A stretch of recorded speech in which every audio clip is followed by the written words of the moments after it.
Y ahora, para cerrar esta mesa, le damos la palabra a Hugo Yasky, secretario general de la CTA y secretario general de la Internacional de la Educación para América Latina.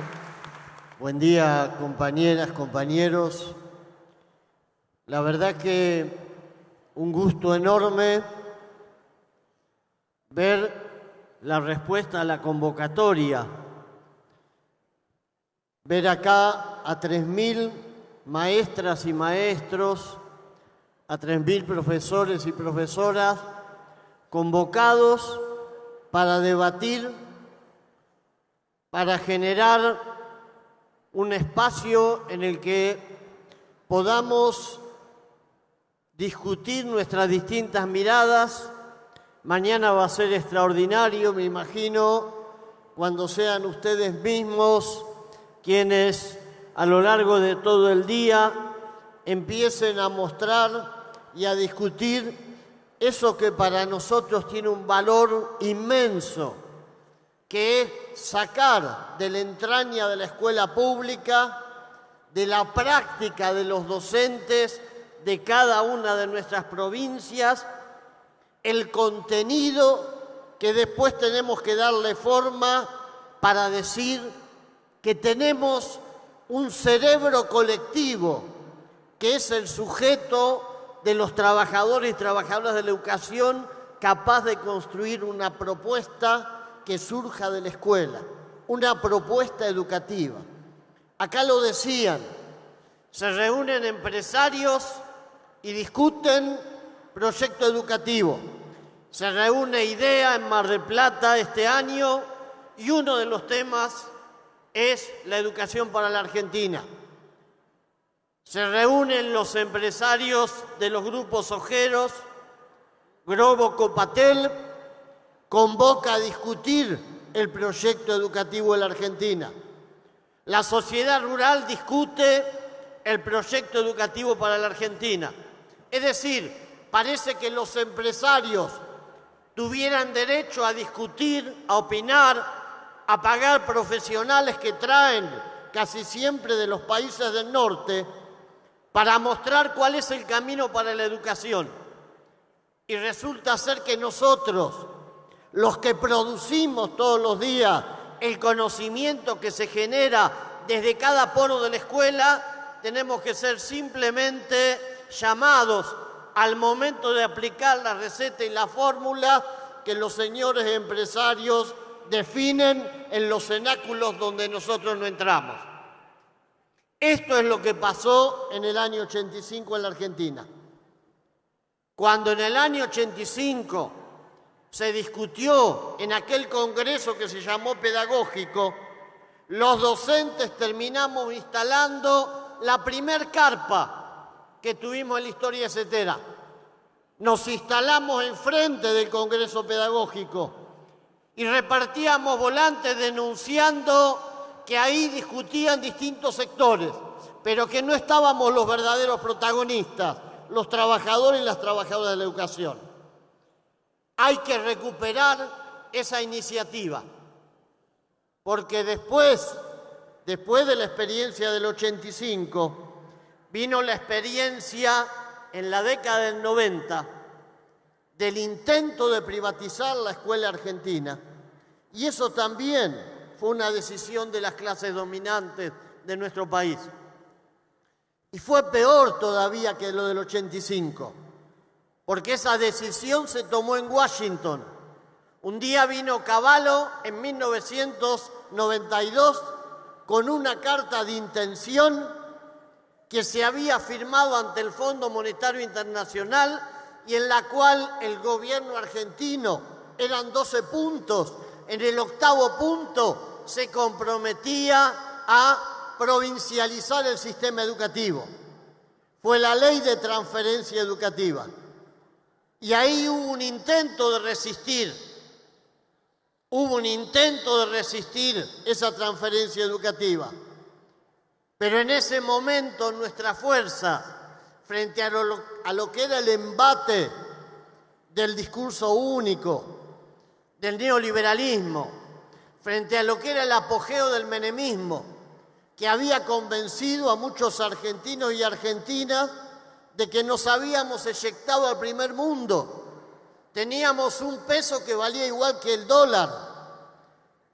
Mucha gente de clase media viajaba a Miami, se iba a Europa, venía encantada de la vida porque tenía una moneda que le permitía comprar la famosa época del DM2, cuando viajábamos afuera, a Brasil, a Miami. Todo eso se pagó. Todo eso se pagó después cuando estalló la burbuja, cuando la realidad volvió a decirnos que no éramos una sucursal de Europa en América Latina, cuando nos chocamos contra la realidad y vimos lo que había pasado en la escuela pública, lo que había pasado con las fábricas que se cerraban, lo que había pasado con la gente que quedaba sin trabajo. Todo eso se pagó con sufrimiento del pueblo argentino. Entonces, creo que nosotros tenemos que aprender de esa experiencia. Para mí es un gran símbolo que acá estamos discutiendo en una escuela y en una carpa blanca. Es un gran símbolo, porque, como lo dijo alguna vez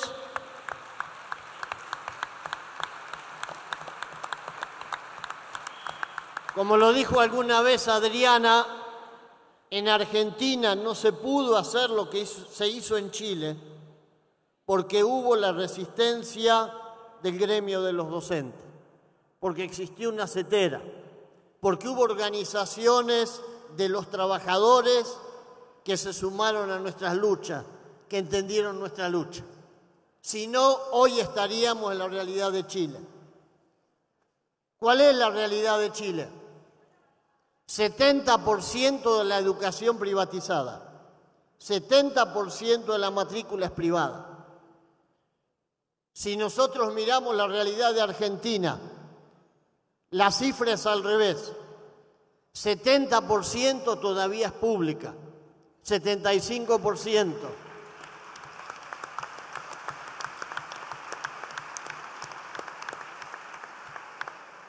Ahora, hay un solo lugar de la Argentina donde este promedio es desmentido por la realidad. Se llama la capital federal. En la ciudad de Buenos Aires, y creo que tenemos que tomar este dato y tenerlo presente, en la ciudad de Buenos Aires hoy ya el 52% de la matrícula está en la escuela privada. Esto es una derrota para quienes defendemos la escuela pública. Que en la capital federal el 52% de la matrícula hoy está en la escuela privada es un triunfo de aquellos que quieren avanzar hacia la privatización de la educación. Y esto fue un trabajo sistemático llevado adelante durante más de 10 años por quienes gobiernan ahora y por quienes instalaron en nuestro país el discurso del neoliberalismo de que lo privado es mejor que lo público. Y este es un debate que nosotros tenemos que dar. Lo tenemos que dar porque muchas veces en lo cotidiano esa ideología del neoliberalismo va penetrando sin que nos demos cuenta. Hay muchos obreros que piensan que si mandan a su hijo a la escuela privada va a estar mejor que en la escuela pública. Es más, hay muchos maestros, muchos profesores que piensan que si ahora pueden tener un peso más, les conviene anotar a sus hijos en la escuela privada y no en la escuela pública. Eso es una derrota cultural también.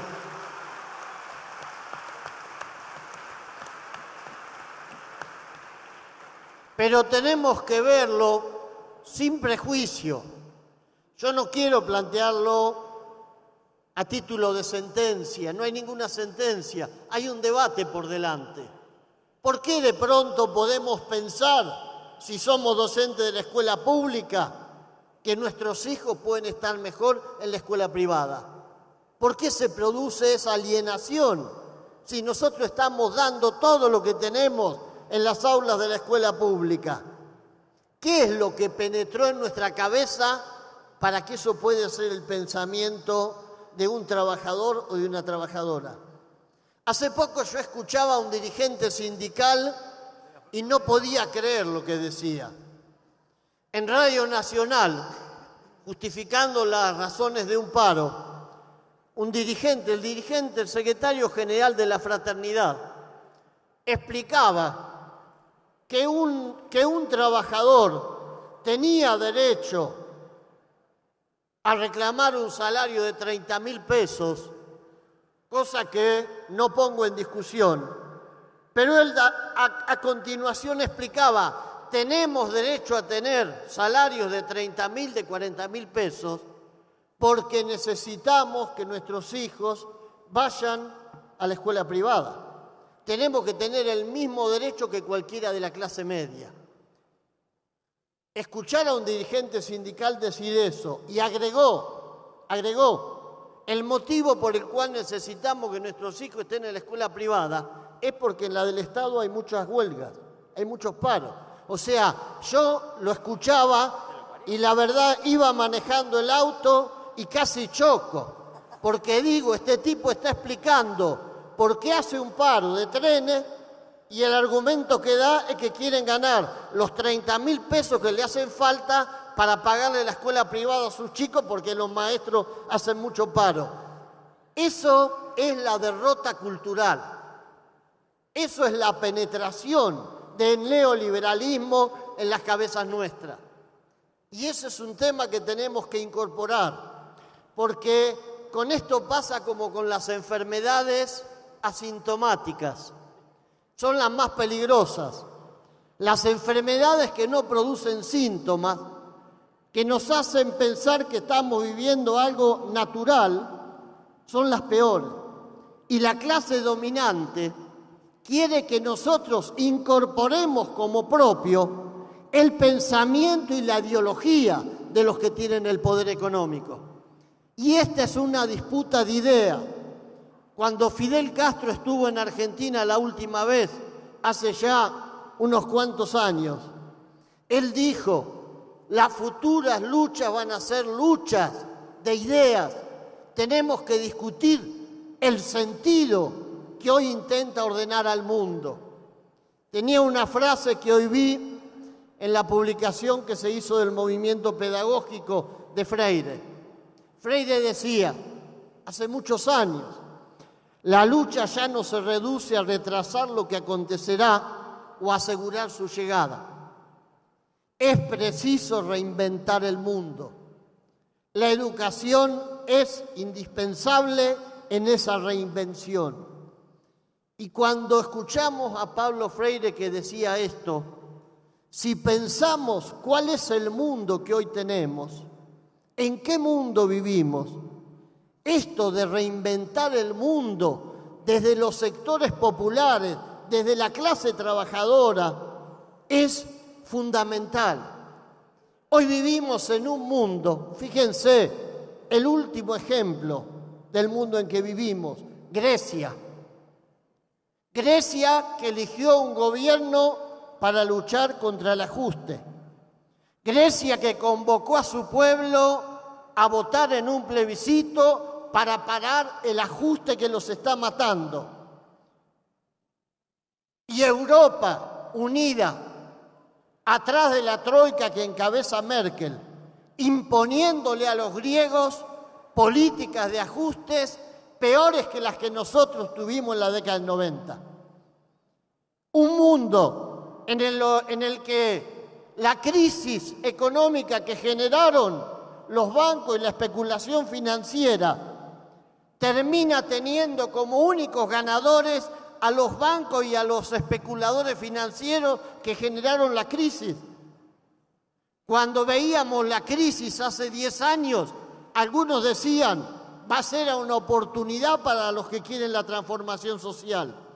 Y hoy vemos que la crisis, el neoliberalismo, la recicló de tal forma que los que pagan con hambre las consecuencias son los pueblos sometidos de Europa y quieren que paguemos nosotros también. Por eso venían el del 2005 con el ALCA. Por eso la derecha quiere recuperar posiciones. Por eso hoy están acorralando a Dilma, la presidenta de Brasil. Más allá de los propios errores de Dilma, más allá de las contradicciones, la derecha no critica a los gobiernos progresistas por las cosas por las cosas malas que hacen, la critican por las cosas buenas que hacen. Ellos quieren más privatización, ellos quieren disciplinamiento salarial, ellos quieren que se termine la paritaria, ellos quieren que haya silencio de parte de los trabajadores. No se bancan que nos juntemos y que definamos nuestros propios objetivos y caminos.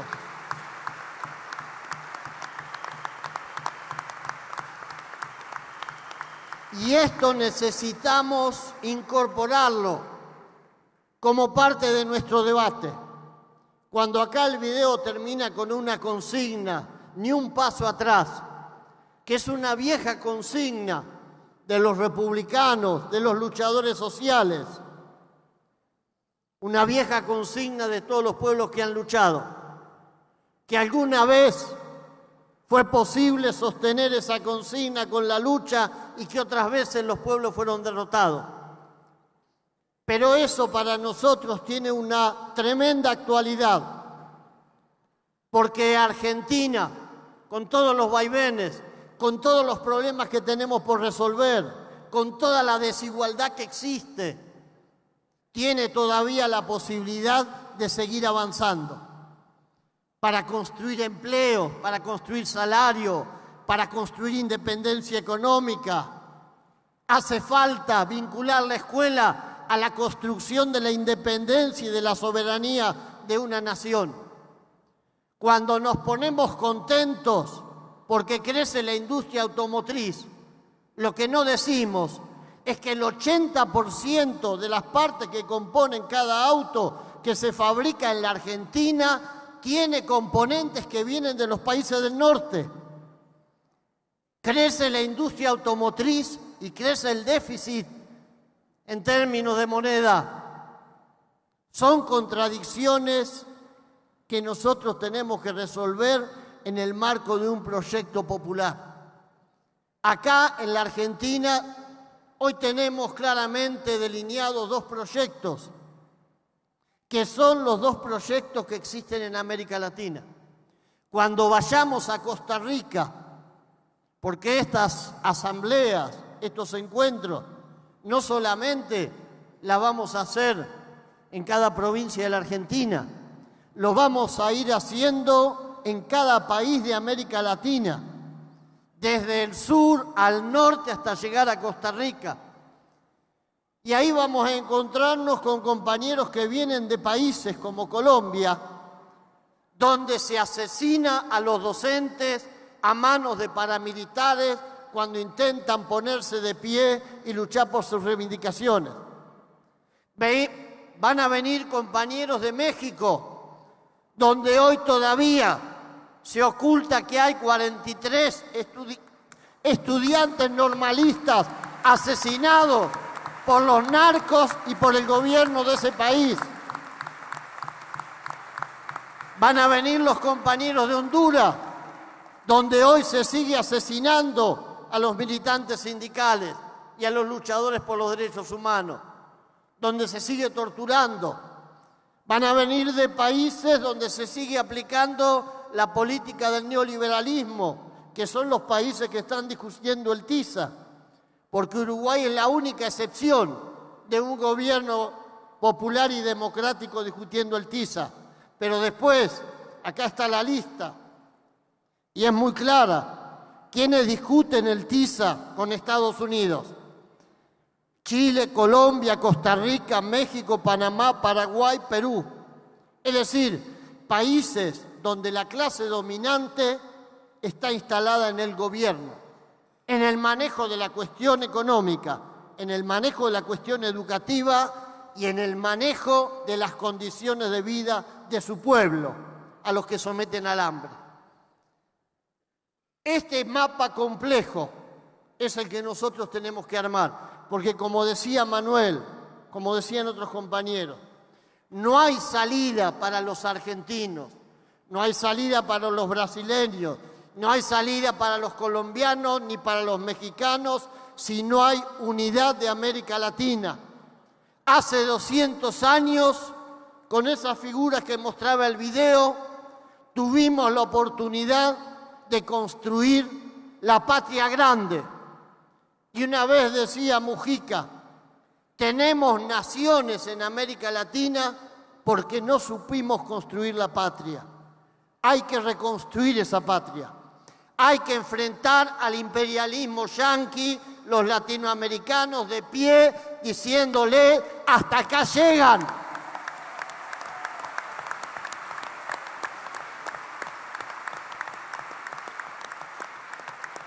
Hay que recuperar esa mística. Preguntémosle a algún empresario poderoso de Santa Fe, ¿qué hay que decirle a los yanquis? Preguntémosle a algún político de la derecha, ¿qué hay que decirle al juez Griesa? Pagarle, como decía Macri, a Griesa lo que Griesa diga, es entrar a un infierno del que vamos a salir peor que salimos en el año 2000 cuando se produce el estallido social. Y eso está a la vuelta de la esquina.